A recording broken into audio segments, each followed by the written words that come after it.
On the bench today, we've got the brand new V6 EXB Kraton, and you know what time it is. This is going to be our most extreme upgrade ever. We've got aluminum, carbon fiber, titanium, 3D printed parts, and some things you've never seen before. In our last video, we discovered a really awesome method of organizing the screws coming out of the chassis using a piece of cardboard, but I want to take it to the next level. In order to do that, we're going to take this brand new M2C chassis, take a picture of it, then I'm going to go ahead and put it in Fusion 360, calibrate it for size, and then I'm going to copy every single hole that's in this chassis. Then we're going to use the laser cutter to cut it out of cardboard. And the result is this next level of screw organization. Hopefully this idea works. We'll find out in a few minutes. One of the big downsides to these big upgrades is weight gain, so we're going to be weighing this thing before and after with a battery to see just how much more weight we gain after all the upgrades. Now obviously this is going to be different for every truck and every upgrade, but this truck out of the box with a battery weighs 14 pounds, 4 ounces. In the comments of the last video, a lot of you guys wanted me to test this chassis to make sure it's 7075 aluminum, so stay tuned for that. One thing I've noticed from previous upgrades is all the wiring and everything tends to get in the way when we start really taking things apart, so I'd like to get all this stuff out of the way first. And whereas most of the screws are going to end up in that cardboard, not everything's going to have a place in there, so a really good trick to stay organized is just to put screws back where they came from, if you can. One of the new things we're going to be trying is swapping out the 17mm hexes for these 6-lug M2C mounts. These things look really cool, and I'm curious to see how they perform.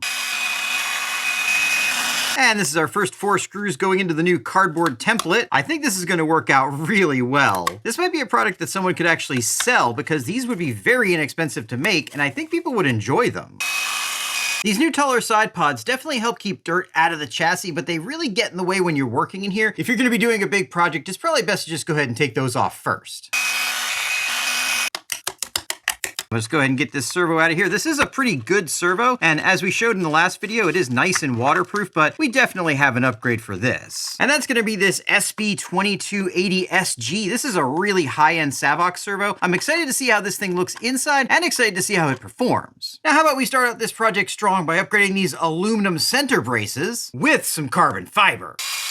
In order to do that, we just need to take the ends off of the stock pieces. While I'm removing this, if you're not subscribed yet, now's a great time to do it. We've got a ton of really cool stuff coming and you're not going to want to miss it. To get the second end off, I'd recommend a pair of shock pliers. If you don't have a pair of shock pliers already, it's probably a really good idea to go ahead and get a pair. They're made out of aluminum, which means they won't mar your shock shafts, and it makes working on your shocks a lot less stressful than using something like a pair of side cutters to hold them. Now to upgrade this is really simple. We just slip the carbon fiber piece over the aluminum, put some thread locker on one end of the threads, and then screw the first cap on. The second side is a little bit more complicated because you want these ends to line up when you're done. So we're going to go ahead and test fit it by screwing it on, seeing what we get for alignment. As you can see, the alignment's a little bit off here. So we're going to take one of the included washers and put it on and then try again. As you can see, that sets the alignment up basically perfectly, so we're good to go here. M2C does recommend you buy their 8mm shim pack so you can get these perfect, because whereas we got lucky here, we might not get lucky on the next one. And I don't think there's any doubt that this upgraded piece looks way cooler than the stock part. Now I'll just do the exact same thing to the other one. There we go, guys, and these look absolutely awesome. And whereas at first glance these might seem just like cosmetic upgrades, this carbon sleeve is going to really strengthen that aluminum underneath, and these aluminum ends will definitely be stronger than the plastic ones. Will they be good for bashing? We'll find out here in a little while once we get these on the car. Since we have those braces off, let's go ahead and get the center module upgraded. There is basically nothing that's going to stay stock here.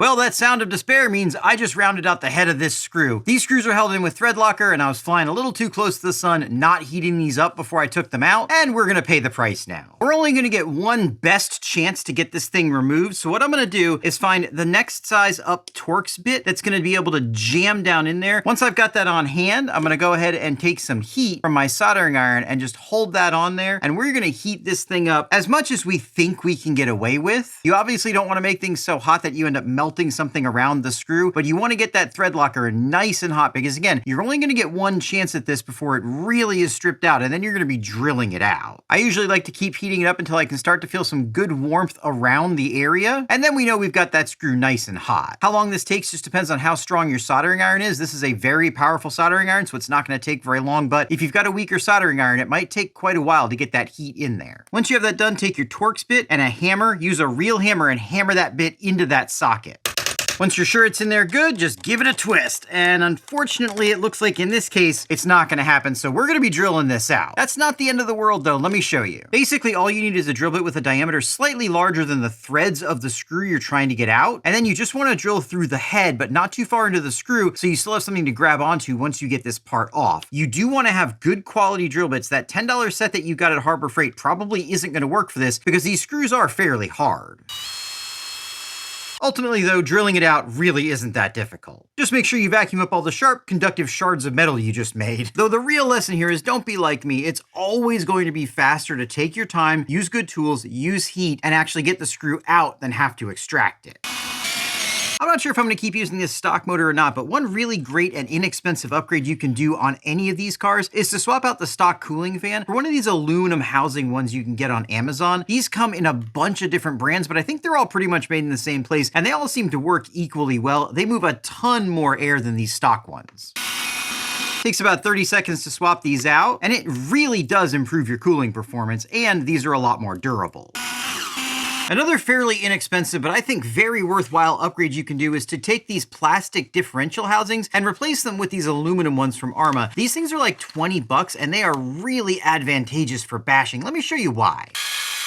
In the last upgrade video, I showed you the easy way to upgrade these differentials with the plates in them. This time, I'm going to show you the right way to do it. As you can see, this came apart with the plates still stuck in the differential housing. So we're going to go ahead and get this gasket out of the way. I'm just using a paper bowl here to keep everything clean and organized. This process can get messy, so this definitely helps. Now what I'm going to do is just take a pick and pull these plates out. You want to keep them oriented in the same direction that they already are in because they are directional. When these are stamped out of plate steel in the factory, it leaves little burrs on them, and those burrs can affect the limited slip nature of the differential depending on which way they end up. We're just going to stack those up out of the way here. Then we're going to take these gears out of the middle. You can usually get these all out in one unit and just set those aside. And then here's where having a dental pick comes in really, really handy. This bottom gear can be kind of hard to get out, but your dental pick can get in behind it and you can kind of pick it out of there.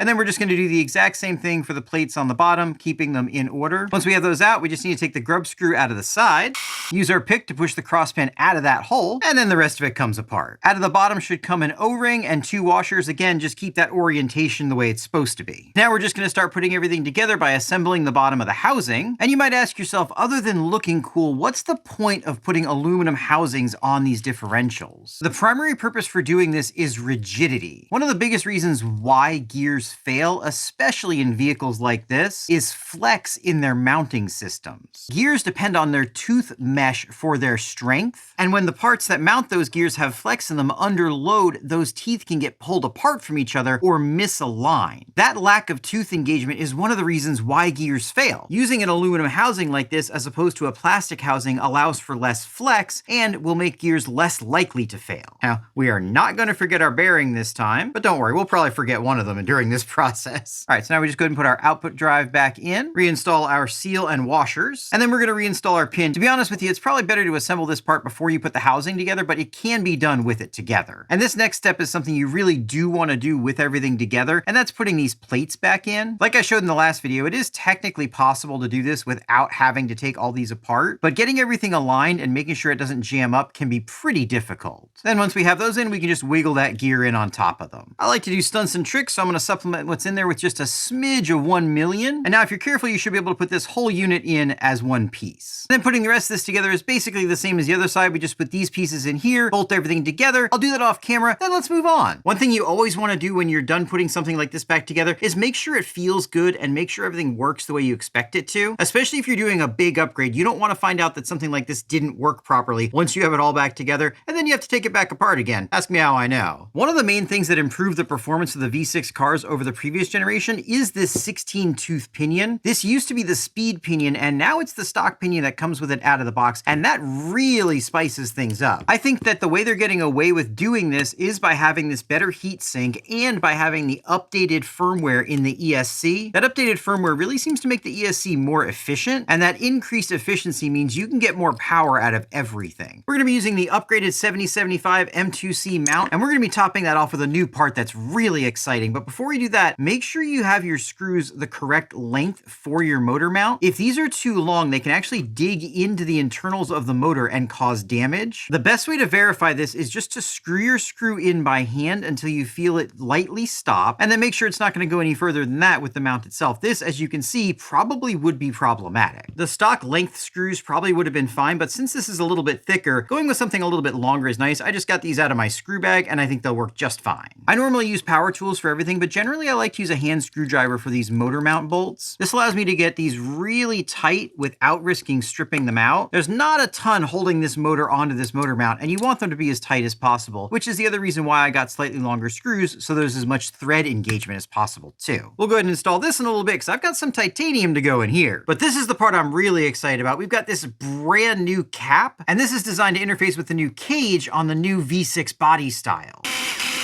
There we go, guys. She's all together and looking great. And don't forget, this isn't just for looks. Replacing the plastic with aluminum will help keep these two gears in alignment with each other and help prevent them from getting stripped out in really high stress situations.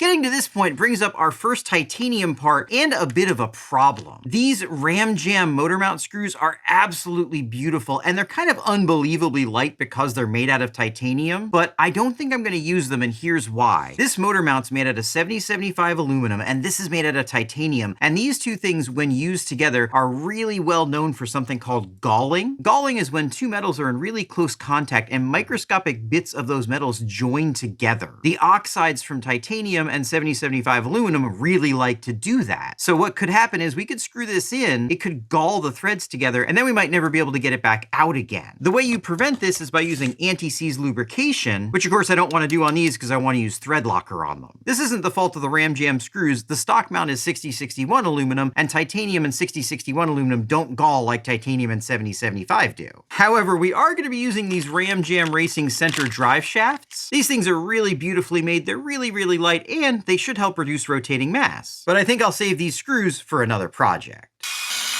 Next, let's work on this rear module, and don't worry, once we get this chassis stripped, we will be testing it. I've also got some 3D printed parts we're going to be trying. We've got a wing mount from Garage Life RC. It hopefully will be a bit stronger than this stock wing mount. This updated wing mount is very strong, but there's still some room for improvement. Now, speaking of improvement, there is not a lot we're going to be leaving stock on this rear module. We've got fancy wheel hexes, upper shock mounts, hinge pin blocks, a shock tower, RPM arms, updates for the shocks themselves, dog bones, and a bunch of other stuff. Let's get into it. A fairly common comment I get in these videos is, why am I doing all these upgrades? These upgrade videos are kind of to show you what can be done on these trucks. They aren't necessarily to show you what needs to be done. This V6 EXB is extremely well equipped out of the box, and whereas, of course, a lot of these upgrades are going to make improvements, if you bought this truck and just kept it stock, you could still have a very good time with it. One of the places I think a major improvement can be made is in these shocks. These EXB shock caps have been around for a little while now, and they are emulsion style shock caps, which basically means instead of having a little bladder here, they just have an O-ring. The reason a lot of shocks have that bladder is because when the shock shaft goes up into the shock, it actually displaces shock oil, and that shock oil has to have some place to go. In a bladder style shock, that bladder in the top will push out of the way, which is what allows that shock piston to go in without locking everything up. In an emulsion style shock, it actually relies on having a little bit of air inside the shock that mixes with the oil in an emulsion, and it's that air that compresses to give room for the shock shaft to go up into the shock body. The problem with a bladder style shock is that bladder often will act as a little bit of a spring, and it does it kind of at the worst time at the end of a really big jump landing, which can exacerbate that jump landing bounce that you get off of big air. Emulsion style shocks don't really have that problem as much, which I think is why a lot of bashers are going to it, but there's still one more big improvement we can make, and that's to the valving of the shock. Typically, how fast a shock shaft is able to move up and down is determined by the holes in the piston, which are moving up and down at the top of the shaft, and how fast the fluid that's in there can get through those holes, allowing it to move up and down. On a lot of larger vehicles, that valving is very complicated because the rate at which you want the shock to be able to go up and the rate at which you want the shock to be able to go down is often different. Simply having holes like this doesn't allow for any difference. However, these M2C pistons have these slots here, and they interact with the O-ring that goes around the outside edge, and that causes the amount of damping in one direction to be different from the amount of damping in the other direction. Now, I've shown you how to install these pistons a bunch of times in previous upgrade videos, so I'm not going to show you again, but it's very easy. Take the cap off, take the nut off, take the old piston out, put the new piston in, put the nut on, put the cap on, bleed it, and you're done. I'll go ahead and do this part off camera because we've got a lot of other cool stuff to look at. Something we really haven't talked about in any of these upgrade series before is shimming. I've told you that you should be shimming your differentials, and I've told you why you should be shimming them, but I haven't really showed you how I do it. So let me get this differential out of here. I'm gonna go ahead and get it upgraded with an aluminum housing and M2C out drives, and then I'll show you how I shim my diffs. So the goal of gear mesh is to get the gears as close together as possible without them physically binding. That allows for the most tooth contact possible, and it's why we shim our gears. There are two different ways you can shim a differential like this: by shimming the bearings that the actual differential itself rides on, or by shimming the pinion gear in and out. Now, unfortunately, this is a terrible example of doing this because with zero shims whatsoever, this thing is about as good as it can get. The differential is unable to move side to side, so I can't put any shims in here, and the interaction between the differential and the pinion gear is very close. If I found that these were too far apart because I couldn't move the differential, what I would do is put a shim behind the pinion gear. The goal, of course, would be to make sure these move freely without binding while being as close together as possible. That distance will change when you put the cover on, as it'll push them a little bit closer together, so don't be surprised if you get everything just right with the cover off and then find they're too tight once you put the cover on. Speaking of which, let's see how this one turns out. In this case, with the cover on, the teeth are actually binding a little bit. Not too badly though, and honestly there's nothing we can do about it, so hopefully it won't be a problem. This M2C shock tower is brand new. They actually made adjustments for the Notorious. The Kraton rear body mounts don't hang over the shock tower, but on the Notorious they do, so they've taken a little bit of material out right here to accommodate that. And of course that fits on perfectly. Next we're going to install these stronger C and D blocks. Not only do these make a stronger connection to the arms, but they also have stronger hinge pins. In order to set these hinge pins up properly, you need to make sure these flat nuts don't come off the shorter section of thread. They recommend using red Loctite. I can't find mine, so I'm just going to go ahead and use some high strength retaining compound. It's just about as strong. And I like to take my shock pliers and tighten this down as much as I can. That should be nice and secure because this end doesn't need to come off. Off camera, I assembled the right and left side RPM arms, so now we just need to put it all together. To do that, we just take our pins, put them through the C block, and then slide the arms on. I have found that these RPM arms are a little bit better than the stock arms. They're not a huge improvement, but given that this is the main weak point of the system, I think it's worth doing, especially if you're going to be strengthening up everything else around it. M2C gives you two different D blocks. One of them is labeled as on-road, and the difference between these two is that these holes are a little bit closer together on the on-road version. This is going to give you less toe-in on the suspension. When you're driving off-road, the stock amount of toe-in is great, but if you're doing speed runs and whatnot, that could cause extra drag. So having this on-road option is great. You can see how much of an angle those pins are at, and what that does is cause the back tires to be pointed a little bit in at rest. So under acceleration, when all the slop gets taken up, they end up pointing pretty much straight, which is what you want. Of course, if you have a system that doesn't have any slop, you won't really need to do this, which is why that other option is nice to have. Because the stock shock tower comes with 4mm upper mounts for the shocks, we don't have to drill these out anymore for these M2C ones, but I am going to run the M2C ones because I think they're a little bit stronger, and it's good to have the strongest parts we can get. I've noticed one of the most common things that come loose after I do one of these big upgrades are these screws that hold the upper links onto the shock tower, so if you do this, make sure you put a good amount of thread locker on there and get them nice and tight so they don't come loose on you when you don't want them to. And since it's always good to do a practice run on things, we'll go ahead and take that right back off so we can put this dog bone in. Now that that's done, I want to check out the thing I'm most excited about, and that's these 6-lug wheel mounts. Not only should this setup provide a more secure mount for your wheels, but if you strip them out, you don't have to throw them away. You can use these, and these are reusable on different wheels. Let's try them out. To prep the wheel, we take our threaded jig and put it on the inside. Then we take our hex guide and put it on the outside and put this bolt through. And that's going to give us a perfect guide to drill our holes with the included drill bit. Let's do that now. Now we just need to take the stock hex off. Be careful taking these hexes off, especially if you've had the car for a while. It can be jammed up with dirt, and this is a really common thing to strip out. Once we have that off, we just install the M2C hex, snug it back up. Then when we put our modified tire on, all those newly drilled holes should align perfectly, and they do. So we just put the cap on the outside, and then we would install the screws. Now I'm not going to do this on here because obviously I'm not quite done putting this together yet, but I think this is a great mod if you need maximum strength. The only downside I can see is that these screw holes are pretty close to the center here, and they have to be in order to give room for the screws in the hex itself, but I'm pretty sure this means that you probably wouldn't want to use a regular nut on this anymore. That being said, once you make this modification, I'm not sure why you'd want to use a regular nut anyway. Now I'm going to go ahead and button up the rest of this back end, and let's see what it looks like on the new chassis. To go along with this, we're going to be using several parts I've never used before, including this titanium center drive shaft from Ram Jam Racing, a TPU rear wing mount from Garage Life RC, and a new ultra beefy EXB V6 rear tower to chassis brace from M2C. We're also going to be using this beautiful V6 compatible bottom skid plate and reinforcement. And by the way, for those of you who noticed that I put that differential in backwards, yes, I fixed it, and don't worry, I definitely didn't only realize it when it wouldn't fit on the chassis. Speaking of problems, I've got no problem with how this thing looks. This is beautiful. And then we're gonna top it off with this new tower to chassis brace. It has 2 holes just like the V6 versions do. And as you can see here, it's actually thicker than the old versions were. So this should be even stronger than before. And now the last thing we need to install is this Garage Life wing mount. This thing looks pretty nice. It's made in 3 pieces. It's made out of TPU, and it should be quite a bit more flexible and hopefully more strong than the stock wing mount is, which is already pretty tough. I will say this mount does look really, really nice. It seems very well made. I'm excited to see how it holds up to some bashing. Speaking of which, let me get the rest of this together, then let's get this front end done.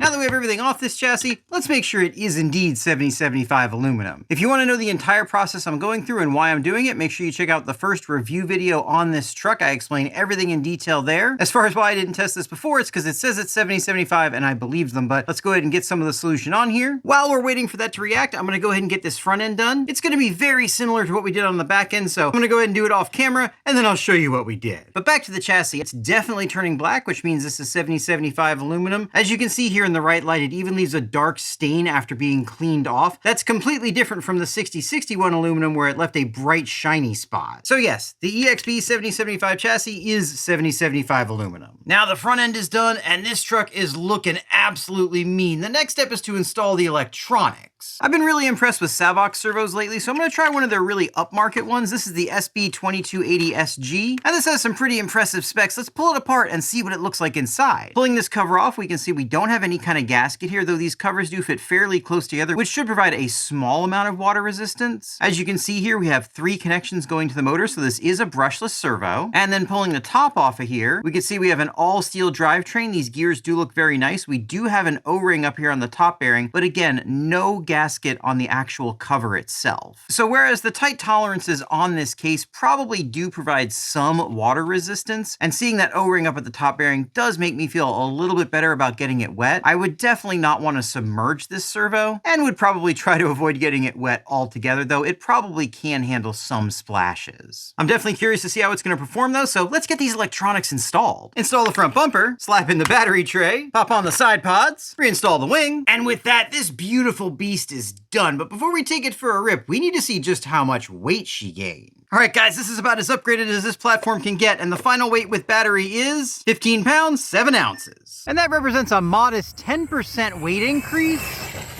Now, weight does not actually affect top speed, but handling can, so let's see if the top speed of this thing is changed. Let's get her down a little ways here, bring her around for a full speed run, see if we can get full throttle, not quite. That does feel a little bit faster though, and we've got more weight down low, which definitely could account for better handling. All right, let's get one more run out of her. She definitely is handling very flat right now.